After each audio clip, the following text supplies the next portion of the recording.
WTC final தக்க வைப்பாரா comments, தட்டி பறிப்பாரா Bavuma? Welcome to sports 7. இது உங்கள் ஸ்போர்ட்ஸ் 7. வேர்ல்டு டெஸ்ட் சாம்பியன்ஷிப்போடைய 2023-2025 தொடருக்கான இறுதிப் போட்டி இன்றைக்கு இந்திய நேரப்படி பிற்பகல் 3 மணிக்கு இங்கிலாந்தில் இருக்கிற லண்டன் லார்ட்ஸ் மைதானத்தில் நடக்க இருக்குது. ஆஸ்திரேலியா மற்றும் சவுத் ஆப்பிரிக்கா அணிகள் இந்த இறுதிப் போட்டிக்கு சிறப்பான ஆட்டத்தின் வழியாக தகுதி பெற்று மோத இருக்கிறாங்க. ஆஸ்திரேலியாவை இதுக்கு முன்னாடி 2021-23 சைக்கிளில் வழி நடத்தி சிறப்பான ஒரு சாம்பியன்ஷிப்பை WTCயில் அடித்து கொடுத்த பேட் கமின்ஸ் இந்தியா மாதிரி ஒரு டீமை அடித்து அந்த டோர்னமெண்ட்டில் சாம்பியன்ஷிப் வாகை சூடின கமின்ஸ் இன்னொரு பக்கம் பார்க்குற டீமுக்கெல்லாம் சர்ப்ரைஸை கொடுத்து அதிர்ச்சி மேலே அதிர்ச்சியாக கொடுத்து ஃபைனலுக்குள்ளே நுழைஞ்சி இருக்கிற தென்னாப்பிரிக்கா கேப்டன் டெம்பா பவுமா. இப்படி 2 அணிகள் மோத இருக்கிற இந்த ஆட்டம் விறுவிறுப்புக்கு பஞ்சம் இல்லாமல் நடக்கும் அப்படின்றதுல மாற்றுக்கிறதுக்கு இடமில்லை. ஓவராலாக இந்த டீமுடைய இந்த 2 அணிகளுடைய நிலையை பார்த்தோம் அப்படின்னு சொன்னால், ஆஸ்திரேலியா ஒரு ஐசி டோர்னமெண்ட்டுடைய ஃபைனல் அப்படின்னு சொன்னாலே அவங்க எப்போவுமே வேறு மாதிரி தான் இருப்பாங்க. இந்த ஆட்டத்திலும் ஆஸ்திரேலியாவுடைய கை ஓங்கி இருக்கும் அப்படின்றது பெரிய சர்ப்ரைஸாக இருக்காது. இருந்தாலும் சவுத் ஆப்பிரிக்காவும் அவங்களுடைய பங்குக்கு டஃப் கொடுக்குறாங்களா அப்படின்றத பொறுத்திருந்து பார்க்கணும். 2024 T20 வேர்ல்ட் கப் ஃபைனலில் இந்தியாவை கிட்டத்தட்ட சவுத் ஆப்பிரிக்கன் பேட்டிங்கோடைய 16வது ஓவர் வரைக்கும் செக்லேயே வச்சுருந்து கடைசி 4 ஓவர்களில் தான் இந்தியா கொஞ்சம் கேம்குள்ளே வர ஒரு சூழல் வந்தது. 20வது ஓவரில் மில்லர் அவுட் ஆகிற வரைக்கும் சவுத் ஆப்பிரிக்கா தான் கேம்குள்ளே இருந்தாங்க. அதுக்கு பிறகு தான் இந்தியா சாலிடாக வந்து ஒரு நேரோ மார்ஜினில் ஜெயிச்சாங்கன்றது எல்லாருக்குமே தெரியும். அப்படி இருக்கிற சூழலில் இந்தியா மாதிரி ஒரு டீமுக்கு டஃப் கொடுத்து கிட்டத்தட்ட ட்ராஃபியை தட்டி பறிக்கிற நிலைமையில் இருந்த தென்னாப்பிரிக்கா அணி ஆஸ்திரேலியாவுக்கு சர்ப்ரைஸை கொடுத்து ட்ராஃபியை தங்கள் வசம் ஆக்குவாங்களா அப்படின்றத பொறுத்திருந்து பார்க்கணும். இன்னொரு பக்கம் போன முறை WTC ஜெயிச்ச பேட் கமின்ஸ் மீண்டும் ஒரு முறை ஜெயிச்சு நாங்கள் தான் டெஸ்ட் கிரிக்கெட்லேயும் கிங்கு அப்படின்றத நிரூபிக்கிற ஒரு விஷயத்தை ஆஸ்திரேலியன் கிரிக்கெட்டுக்காக பண்ணுவாரா அப்படின்றதையும் பொறுத்திருந்து பார்க்கணும். 2 அணிகளுக்குமான லைனப்ஸ் ஓவராலாக பார்த்தோன்னு சொன்னால் பிளேயிங் 11 இப்படி தான் இருக்க போது. ஆஸ்திரேலிய அணியை பொறுத்த வரைக்கும் இளம் வீரரான சாம் கான்ஸ்டஸ் பும்ராவையே டெபியூ மேட்சில் அடித்து பொழந்தாரு. கண்டிப்பாக அவரை வச்சு தான் ஓப்பன் பண்ணுவாங்க. அந்த X factor hard hitter at the top, கிட்டத்தட்ட ஒரு வார்னருடைய எஃபெக்டை ரைட் ஹேண்ட் பேட்டிங் வழியாக கொடுக்கக்கூடியவர். இன்னொரு பக்கம் நிதானமான பொறுப்பான ஆட்டத்தை வெளிப்படுத்தக்கூடிய அனுபவம் வாய்ந்த உஸ்மான் கவாஜா. கொஞ்சம் ஃபார்மில் அப் அண்ட் டவுனாக இருந்தாலும் இவருடைய ஸ்டே அட் த விக்கெட் வந்து கண்டிப்பாக ஆஸ்திரேலியன் டீமுக்கு ரொம்பவே லீத்தல்னு சொல்லலாம். நம்பர் 3ல் லாபுஷேன் கொஞ்சம் அப் அண்ட் டவுன் ஃபார்மில் இருந்தாலும் ஆன் ஹிஸ் டே ரொம்ப ஆபத்தான ஒரு வீரர். அடுத்தது வரக்கூடிய 2 வீரர்கள் தான் வேர்ல்டு வைட் எல்லா டீமையுமே மிரட்டி இருக்கக்கூடிய ஆபத்தான வீரர்கள். ஒன்று நிதானமாக விளையாடக்கூடிய ஸ்டீவ் ஸ்மித், அடுத்தது அதிரடி ஆட்டத்தை எடுத்த எடுப்பில் கையில் எடுக்கக்கூடிய டிராவிஸ் ஹெட். அடித்தா 50 கணம் 100 கணமாக அடித்து குவிக்கக்கூடிய ஃபார்மில் இருக்கிற இந்த 2 வீரர்களும் கண்டிப்பாகவே தென்னாப்பிரிக்கா அணிக்கு தலைவலியாக இருப்பாங்க அப்படின்றதுல எந்த விதமான ஐயமும் இல்லை. இருந்தாலும் தென்னாப்பிரிக்காவுடைய பவுலர்கள் அதுக்கு வேறு ஆன்சர்ஸோட வராங்களான்றதை பொறுத்திருந்து பார்க்கணும். நம்பர் 6ஐ பொறுத்த வரைக்கும் ஒரு சின்ன டசல் இன்ஜுரியிலிருந்து கிட்டத்தட்ட ஓராண்டுக்கு பிறகு கம்பேக் ஆகக்கூடிய ஆல்ரவுண்டர் கேமரான் கிரீன். அவர் ஆடிட்டு இருந்த வரைக்கும் டெஸ்ட் கிரிக்கெட்டில் சூப்பராக கலக்கிட்டு இருந்தார். அதுவும் பர்டிகுலர்லி வித் பேட் பெரிய செஞ்சுரிஸ் எல்லாம் அடித்தார், ஹாஃப் செஞ்சுரிஸ் அடித்தார், கன்சிஸ்டன்சி ஷோ பண்ணார். வித் பால் தேவைப்படும் போதெல்லாம் விக்கெட் எடுத்து கொடுத்தாரு. அக்ராஸ் ஃபார்மேட்ஸில் எல்லா ஃபார்மேட்லேயும் 5 விக்கெட் ஹாலி எடுத்து தன்னுடைய முத்திரையை பதிக்கிற விஷயத்தை சூப்பராகவே பண்ணிட்டு இருக்கிறாரு கிரீன். அவருக்கு போட்டியாக இந்தியன் சீரீஸில் டெபியூ ஆகி யூஸ்ஃபுல்லான கான்ட்ரிபியூஷன்ஸை கொடுத்து வரக்கூடிய பியோ வெஸ்டர் யாருக்கு போவாங்க அப்படின்னு சொல்லி பார்த்தோன்னா நிச்சயமாக கிரீனுக்காக தான் போவாங்க. வெப்ஸ்டர் கண்டிப்பாக ஹேஸ் டு சிட் அவுட் அப்படின்ற ஒரு சினாரியோ தான் இருக்கும். கரண்ட் ஃபார்ம் அடிப்படையில் வெப்ஸ்டருக்கு போகிறதுக்கும் வாய்ப்பு இருக்குது. வெப்ஸ்டரால் ஆஃப் ஸ்பின் பந்து வீசவும் முடியும். கிரீனை பொறுத்த வரைக்கும் ஒரு out and out medium pace bowler. So எந்த ஆப்ஷனை எடுக்கிறாங்க அப்படின்றத பொறுத்து வந்து பார்க்கணும். நம்பர் 7ஐ பொறுத்த வரைக்கும் tried and tested Alex Carey the wicket keeper choice. பேக்கப்பாக ஜாஷ் இங்கிலீஷ் இருக்கிறாரு. ரீசெண்டாக இலங்கை கிட்ட டெபியூ மேட்ச்லேயே செஞ்சுரி அடித்தார்.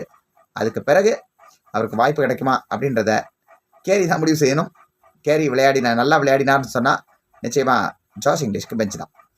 அடுத்தது கேப்டன் பேட் கமின்ஸ், தொடர்ந்து மிச்சல் ஸ்டார்க். இவங்க 2 பேர் தான் புதுப்பந்தில் ஆஸ்திரேலியாவை உடைய பந்து வீச்சை முன்ன நின்று வழி நடத்துவாங்க. அற்புதமான ஒரு பேர். அடுத்தது Nathan லாயன், loan spinner, main spinner, அனுபவம் வாய்ந்தவர். இவருடைய பந்து வீச்சு லார்ட்ஸ் மைதானத்தில் எப்படி இருக்க போகுதுன்றதை பொறுத்து இருந்து பார்க்கணும். பொதுவாக முதல் 2 நாள்களில் பெரிய அளவில் ஸ்பின்னர்களுக்கு பர்ச்சேஸ் இருக்காது. மாய்ஸ்சர் இருந்ததுன்னு சொன்னால் சில சமயங்களில் பர்ச்சேஸ் எடுக்கிறதுக்கு வாய்ப்புகள் இருக்குது. போக போக தான் கொஞ்சம் கேம்குள்ளே ஸ்பின் வர்றதுக்கு வாய்ப்புகள் இருக்குது. ஸோ இவரை என்ன மாதிரி யூஸ் பண்ண போகிறாங்கன்றதை பொறுத்து வந்து பார்க்கணும். நம்பர் 11 சாய்ஸில் மீண்டும் ஒரு டசல். அனுபவம் வாய்ந்த இன்ஃபார்ம் ஜாஷ் ஹேசல்வுட். இன்னொரு பக்கம் யங் அண்ட் எனர்ஜெட்டிக்காக இறங்கின டெஸ்ட்டில் இந்தியாவை அசர வச்சு மிரட்டி விக்கெட்டுகள் மேலே விக்கெட்டுகளாக அள்ளின ஸ்காட் போலண்ட். 2 பேரில் யாருக்கு போகிறாங்கன்றதை பொறுத்து இருந்தால் பார்க்கணும். அனுபவம் வாய்ந்த ஹேசல்வுட்க்கு போகிறதுக்கு தான் வாய்ப்புகள் அதிகம். இருந்தாலும் சர்ப்ரைஸாக நாங்கள் போலண்டை வச்சுக்கிறோம் அப்படின்னு சொன்னாலும் ஆச்சரியத்துக்கு இடம் இல்லை. மற்றபடி பார்த்தோன்னா இவங்களுடைய ஸ்குவாட் வந்து நல்லா ஹெவியாகவே இருக்குது. மேத்யூ குனமன் ஒரு பேக்கப் லெஃப்ட் ஆர்ம் ஸ்பின்னராக வச்சுருக்காங்க. பிரெண்டன் டாகட் ஒரு இளம் வேகப்பந்து வீச்சாளரை வச்சுருக்கிறாங்க. ஸோ இப்படி இவங்களுடைய பேக்கப் ஆப்ஷன்ஸும் நல்லா பக்கவாக ஹெவியாக சூப்பராகவே இருக்குது. பேட்டிங் பவுலிங் விக்கெட் கீப்பர்னு சொல்லி லைக் டு லைக்காக பக்காவாக வச்சுருக்கிறாங்க. அப்படியே தென்னாப்பிரிக்கா அணி பக்கம் வந்தோம் அப்படின்னு சொன்னால் தென்னாப்பிரிக்கா அணியை பொறுத்த வரைக்கும் ஏடன் மார்க்ரம் மற்றும் ரீசெண்டாக அக்ராஸ் ஃபார்மேட்ஸில் சூப்பராக கலக்கிட்டு இருக்கிற ரயன் ரிக்கல்டன் இறங்கின 2வது மேட்ச்லேயே 2 சதம். இப்படி ஒரு மிரட்டக்கூடிய வீரரா அப்படின்னு சொல்லி கலக்கிட்டு இருக்கிறார். அதுவும் ஓப்பனிங்கில் இறக்குனாங்க. அவர் இறக்குன மொதல் மேட்ச்சில் 100 அடித்தார். அடுத்த மேட்ச்சில் பார்த்தா 259ன்னு சொல்லி ஒரு இமாலய ஸ்கோர் அடித்தார். இப்படி அவருடைய பேட்டிங் சூப்பராக இருந்திருக்கு. ஸோ அக்ராஸ் ஃபார்மேட்ஸில் சூப்பரான பெர்ஃபார்மன்ஸை கொடுத்து வரக்கூடிய ரிக்கல்டன். இன்னொரு பக்கம் சீசன் கேம்பெயினரான ஏடன் மார்க்ரம். இவங்க 2 பேர் தான் நிச்சயமாக ஓப்பன் பண்ண போகிறாங்க. 2 பேருடைய ஃபார்முமே நல்லாவே இருந்திருக்கு. ஸ்ட்ரைக்கிங் ஃபார்ம் நல்லாவே இருந்திருக்கு. அண்ட் நம்பர் 3 பொறுத்த வரைக்கும் இவங்க திரிஸ்டன் ஸ்டப்ஸா டோனி டிசோர்சிக்கு போகிறாங்களான்றதை பார்க்கணும். ரீசன்ட் ஃபார்ம் அடிப்படையில் திரிஸ்டன் ஸ்டப்ஸ்க்கு போகிறதுக்கு வாய்ப்புகள் இருக்குது. பந்து வீச்சிலையும் இவர் கான்ட்ரிபியூட் பண்ணக்கூடிய ஒரு வீரர். நம்பர் 4 பொறுத்த வரைக்கும் கேப்டன் டிம்பா பவுமா உள்ளே வந்துருவார். ஸோ நம்பர் 4 பெரிய பிரச்சனை இல்லை. நம்பர் 5 பொறுத்த வரைக்கும் டேவிட் பெடிங்கம் ரீசெண்டாக நல்லாவே சூப்பராக ஆடிக்கிட்டு இருக்காரு. அதிரடி காட்டக்கூடிய அதே சமயத்தில் தேவைப்பட்டால் நிதானமாக விளையாடக்கூடிய பொட்டன்ஷியல் இருக்கிற ஒரு இளம் வீரர். அடுத்தது நம்பர் 6 விக்கெட் கீப்பர் சாய்ஸாக கைல் வெரைனே. டெஸ்ட் கிரிக்கெட்னா இவர் தான் விக்கெட் கீப்பர் அப்படின்னு யோசிக்க வைக்கிற அளவுக்கு தரமாக பர்ஃபார்மன்ஸை கொடுத்துட்ருக்கிறாரு. வித் பேட் அண்ட் க்ளவுஸ் ஒரு தரமான கீப்பிங் ஆப்ஷன் கூட. நம்பர் 7 பொறுத்த வரைக்கும் ஆல்ரவுண்டர் சாய்ஸாக பேஸ் ஆல்ரவுண்டர் வியாம் முல்டன். கண்டிப்பாக இவர் தான் விளையாடுவார். ரீசெண்டாக பங்களாதேஷ் கிட்ட 100 அடித்தார். ரீசெண்டாக சில அரை சதங்கள்லாம் போட்டிருக்கிறாரு. விக்கெட்ஸ் காலத்தில் கொஞ்சம் ஆஃப் கலராக இருந்தாலும் ஆன் ஹிஸ் டே பந்து வீச்சிலையும் கலக்கக்கூடிய ஒரு மீடியம் பேஸ் ஆல்ரவுண்டர். அடுத்து பார்த்தோம் அப்படின்னு சொன்னால் மேர்கோ யான்சன் இடதுகை வேகப்பந்து வீச்சாளர். மிரட்டக்கூடியவர். எக்ஸ்ட்ரா பேஸில் மிரட்டுவார். வித் பேட்டில் அதிரடியில் மிரட்டுவார். ஸோ மொத்தத்தில் ஒரு மிரட்டலான கிரிக்கெட்டர். நம்பர் 9 பொறுத்த வரைக்கும் லோன் ஸ்பின்னராக கேஷவ் மகராஜ். அனுபவம் வாய்ந்த வீரர். கண்டிப்பாக இவர் தான் விளையாடுறதுக்கு வாய்ப்புகள் அதிகம். சென்னுரான் முத்துசாமி இருக்கிறாரு. இருந்தாலும் நாங்கள் மகராஜுக்கே போய்க்கிறோம்ப்பா அப்படின்னு சொல்லி மகாராஜாவை தான் களமிறக்குவாங்க. அடுத்தது அனுபவம் வாய்ந்த காகிசோ ரபாடா. இவர் தான் வந்து பவுலிங் ஸ்பியர் ஹெட்டு. என்ன சொன்னாலும் இவர் தான் இவருடைய பவுலிங் மேட்சுக்கு மேட்ச் விக்கெட் எடுக்கிறது அப்படின்றது சிறப்பாகவே செய்யக்கூடிய ஒரு பவுலர். டெஸ்ட் கிரிக்கெட்டுக்கு ஒரு லீத்தலான ஆசெட். நம்பர் 11 பொறுத்த வரைக்கும் 2-3 சாய்ஸஸ் இருக்கிறாங்க. இருந்தாலும் இவங்க அநேகமாக லுங்கி இங்கிடிக்கு தான் போவாங்கன்னு நினைக்கிறேன். ரீசெண்ட் டைம்ஸில் லுங்கி இங்கிடியை விட பெட்டரான பெர்ஃபார்மன்ஸை கடைசி 2 மேட்ச்சில் 2 ஃபைஃபரோட டேன் பேட்டர்சன் கொடுத்துருக்காரு. ஸோ டேன் பேட்டர்சன் தான் நாங்கள் வந்து இங்கிடிக்கு பதிலாக நாங்கள் கொண்டு போகிறோம் அப்படின்னு யோசிச்சு சவுத் ஆப்பிரிக்கன் டீம் ஒரு டிசிஷன் எடுத்தாலும் ஆச்சரியப்படுவதற்கு இடமில்லை.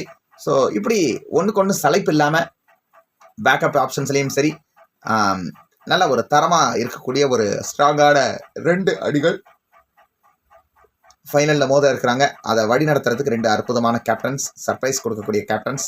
இவங்க 2 பேரில் யாருக்கு வெற்றி வசமாக போகுது அப்படின்றத 5வது நாளுடைய இறுதி அமர்வு வரைக்கும் வெயிட் பண்ணி நம்ம பொறுத்திருந்து இந்த ஆட்டத்தை வந்து ரசித்து பார்ப்போம். ஸோ இப்போது உங்களுடைய கருத்து. நான் இந்த பிளேயிங் 11 சொல்லியிருக்கக்கூடிய 2 அணிகளுக்குமான பிளேயிங் 11 சொல்லியிருக்கக்கூடிய வீரர்களில் இல்லை இந்த வீரர் விளையாட மாட்டார், அவருக்கு பதிலாக இந்த வீரர் தான் விளையாடுவார் அப்படின்னு சொல்லி 2 அணிகள்லையும் நீங்கள் யோசிக்கக்கூடிய வீரர்கள் யார் யார்? WTC சைக்கிள் 2023-25 சாம்பியன்ஸ் யாராக இருப்பாங்க அப்படின்னு சொல்லி நீங்கள் நினைக்கிறீங்க? பதில்களை கமெண்ட் செக்ஷனில் போஸ்ட் பண்ணுங்கள். வீடியோ பிடிச்சிருந்தா லைக் பண்ணுங்கள். மறக்காமல் உங்கள் ஃப்ரெண்ட்ஸ்க்கு வீடியோவை ஷேர் பண்ணுங்கள். நம்ம ஸ்போர்ட்ஸ் சேனலை சப்ஸ்கிரைப் பண்ணி ஆதரவை கொடுங்க. நன்றி, வணக்கம்.